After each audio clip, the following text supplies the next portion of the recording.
തേക്കിൻ്റെ നാട്ടിലേക്കൊരു യാത്ര പോയാലോ? കോഴിക്കോട് N8 നിന്നും 40 കിലോമീറ്റർ മാറിയുള്ള നിലമ്പൂർ കാടുകളിലേക്കാണ് നമ്മുടെ ഇന്നത്തെ യാത്ര. പോകുന്ന വഴിയിൽ നിന്ന് ബ്രേക്ക്ഫാസ്റ്റ് ഒക്കെ കഴിച്ച ശേഷം ഞങ്ങളൊരു 9 മണിയോടെ ആദ്യത്തെ ലൊക്കേഷനിൽ എത്തിയിട്ടോ. ലോകത്തിലെ തന്നെ ഏറ്റവും പുരാതനമായ തേക്ക് തോട്ടങ്ങളിൽ ഒന്നാണ് കനോലിസ് പ്ലോട്ട്.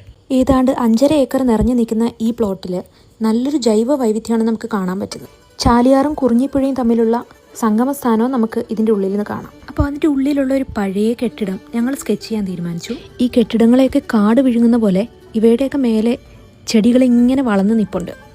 ചരിത്രത്തിൻ്റെ ഭാഗമായിട്ടുള്ള ഈ മരങ്ങളും അതുപോലെ കെട്ടിടങ്ങളുടെയും ഇടയിൽ നിൽക്കുമ്പോൾ നമുക്ക് കിട്ടുന്നൊരു ഫീല് വേറെ തന്നെ കേട്ടോ. അവിടെ ഇപ്പോൾ ഇരുന്ന് വരയ്ക്കാൻ സ്ഥലമൊന്നും ഇല്ലായിരുന്നു.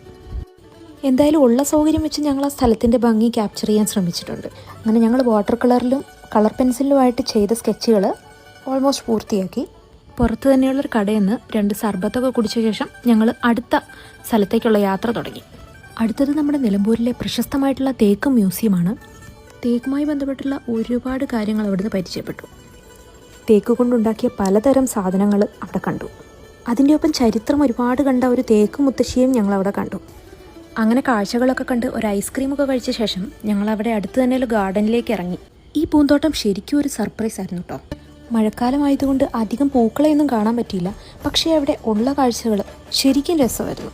അങ്ങനെ ഒരു ഫുൾ പാക്ഡ് നിലമ്പൂർ ട്രിപ്പിന് ശേഷം ഞങ്ങളിത് ചാലിയാർ പുഴ കടന്ന് തിരിച്ചു വരുവാണ് കേട്ടോ. അപ്പോൾ അടുത്തൊരു വീഡിയോ ആയിട്ട് വീണ്ടും കാണാം.